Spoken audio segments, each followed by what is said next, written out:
Shalom, selamat bertemu kembali lagi. Saya Mary Antonini dan tajuk kita pada hari ini renungan yang pendek yang bertajuk Paskah yang pertama. Wanita itu berdiri di lereng gunung yang bersama dengan orang ramai. Matanya yang sedih melihat satu pemandangan yang mengerikan. Anaknya meninggal. Ibu itu adalah Maria dan dia sendiri berdiri dekat tempat di mana Yesus dipakukan pada satu salib. Bagaimanakah semua itu boleh terjadi? Bagaimana Yesus mengakhiri hidupnya yang indah dalam hari yang mengerikan seperti ini? Bagaimana boleh Allah mengizinkan anaknya dipakukan di salib untuk mati di sana? Apakah Yesus melakukan kesalahan? Siapakah dia sebenarnya? Apakah Tuhan gagal?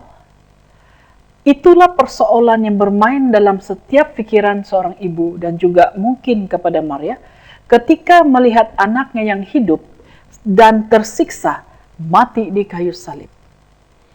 Tidak, Tuhan tidak gagal. Yesus tidak melakukan kesalahan apapun. Yesus selalu tahu dia akan mati oleh karena orang-orang jahat. Bahkan ketika Yesus bayi, seorang tua bernama Simeon mengatakan kepada Maria bahwa akan ada kesedihan di masa depan. Saudara dan saudari, bayangkan jika ada orang mengatakan kepada kita seperti itu, bahwa ada kesedihan di masa depan. Apakah yang akan kita pikirkan?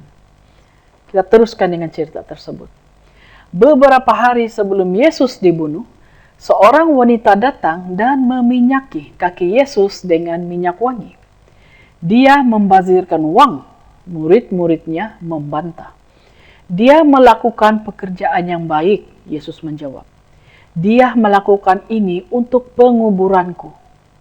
Kalimat yang sangat aneh.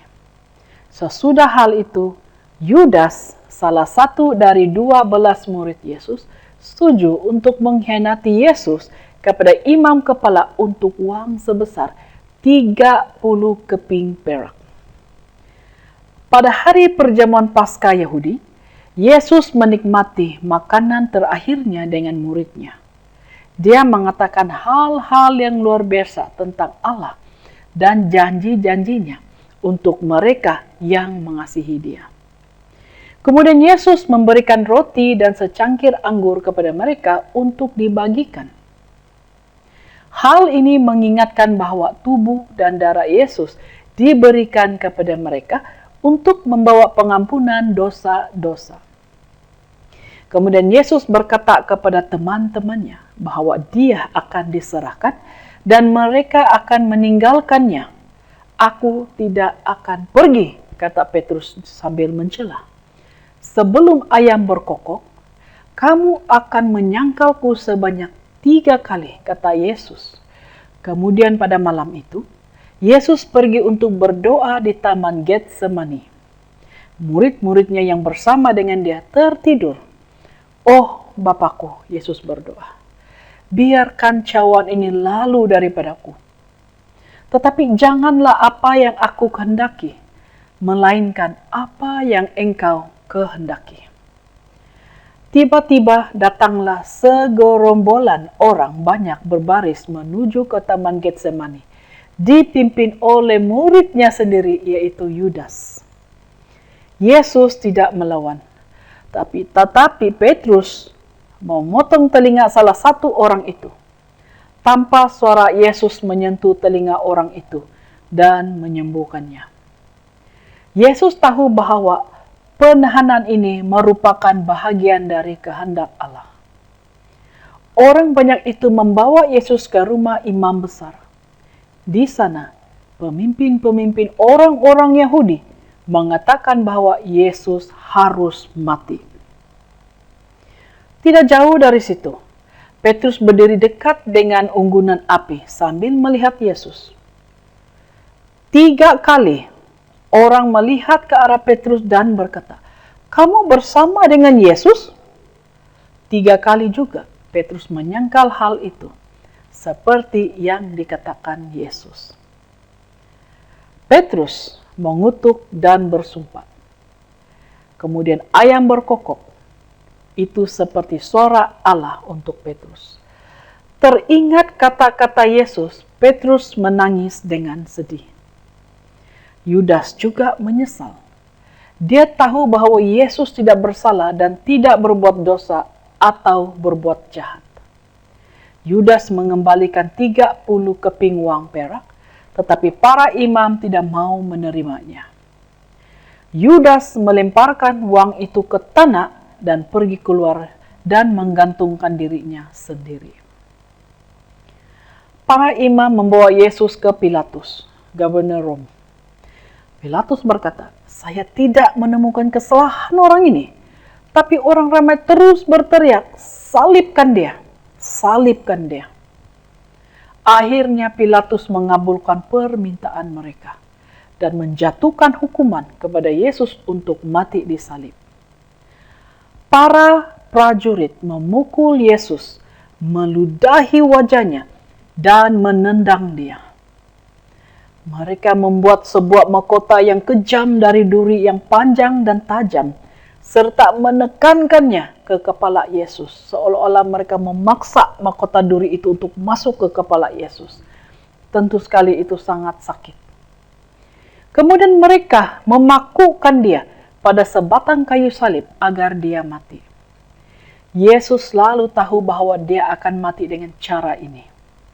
Dia juga tahu bahwa kematiannya akan membawa pengampunan dosa kepada orang-orang yang menaruh kepercayaan kepadanya. 2 penjahat disalibkan di samping Yesus. Seorang percaya kepada Yesus dan bertobat akan diangkat ke surga sewaktu kedatangan Yesus yang kedua kali nanti. Yang satu lagi tidak bertobat. Setelah berjam-jam menderita, Yesus berkata, "Sudah selesai," lalu meninggal. Pekerjaannya sudah lengkap. Teman-temannya serta murid Yesus menguburkan dia dalam sebuah gua. Kemudian prajurit-prajurit Roma menutup dan menjaga kuburan itu. Sekarang tidak ada seorang pun yang boleh masuk atau keluar. Jika ini merupakan akhir dari cerita, betapa menyedihkan hal ini. Tetapi Allah melakukan sesuatu yang luar biasa. Yesus tidak terus tinggal dalam kematian. Pagi-pagi pada hari pertama dalam minggu itu, beberapa dari murid Yesus menemukan bahwa batu itu sudah terguling dari kuburan. Saat mereka melihat ke dalam, Yesus sudah tidak ada lagi di sana. Yesus tidak ada lagi di sana. Sudah pasti Yesus sudah hidup kembali. Seorang perempuan yang masih di luar gua itu menangis di dekat kuburan. Yesus menampakkan diri kepadanya. Dia cepat-cepat kembali dengan penuh dengan sukacita untuk menyatakan kepada murid-murid yang lain, Yesus hidup, Yesus kembali dari kematian. Segera Yesus datang kepada murid-muridnya dan menunjukkan kepada mereka lubang paku di tangannya. Ini benar, Yesus hidup lagi. Dia mengampuni Petrus yang telah menyangkal dia dan berkata kepada murid-muridnya untuk menceritakan kepada setiap orang mengenai dia. Kemudian dia kembali ke surga. Saudara dan saudari, Yesus hidup, Yesus bangkit. Itu adalah satu perkara yang akan terjadi kepada kita juga. Sekiranya kita bertaubat. Seperti seorang penjenayah yang di sebelah salib Yesus tadi. Karena Tuhan sudah berjanji. Sekian saja daripada saya Mary Anthony Lee dari channel Bible Learning to Become One. God bless everyone.